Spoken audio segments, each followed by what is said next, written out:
প্ৰেমৰ নাম দি একাংশ পাষাণে অপৰাধজনিত ঘটনা সংঘটিত কৰিবলৈও কুণ্ঠাবোধ নকৰে। বৌৱেকৰ প্ৰেমত পৰি এজন যুৱকে অতি নৃশংসভাৱে পত্নী আৰু সন্তানক হত্যা কৰি তেওঁলোকৰ মুখত এচিড ঢালি দিয়ে। আৰক্ষীয়ে কেইদিনমান পূৰ্বে অজ্ঞাত মৃতদেহ উদ্ধাৰ কৰিছিল। তাৰ পাছতেই পোহৰলৈ আহে সমগ্ৰ ঘটনা।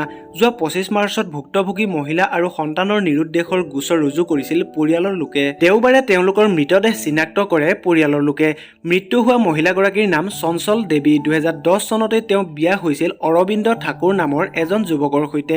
কিন্তু বিয়াৰ পাছতে তেওঁলোকৰ মাজত বিভিন্ন কাজিয়া আৰম্ভ হৈছিল। যোৱা 25 মাৰ্চতো তেওঁলোকৰ মাজত কাজিয়া হৈছিল আৰু মহিলাগৰাকীক মাৰপিট কৰিছিল স্বামীয়ে। সেই কথা মহিলাগৰাকীয়ে নিজ পিতৃক ফোনযোগে জনাইছিল আৰু তাৰ পাছতেই ফোন বন্ধ হৈছিল মহিলাগৰাকীৰ। যেতিয়া মহিলাগৰাকীৰ পিতৃয়ে এই সন্দৰ্ভত অৰবিন্দক প্ৰশ্ন কৰিছিল তেতিয়া তেওঁ কৈছিল যে মহিলাগৰাকী সন্তানৰ সৈতে ক'ৰবালৈ গৈছে। তাৰ পাছৰে পৰাই নিৰুদ্দেশ হৈ আছিল দুয়ো। জানিব পৰা মতে অৰবিন্দৰ বৌৱেকৰ লগত অবৈধ সম্পৰ্ক আছিল, যাৰ বাবে তেওঁ এই কাণ্ড সংঘটিত কৰে।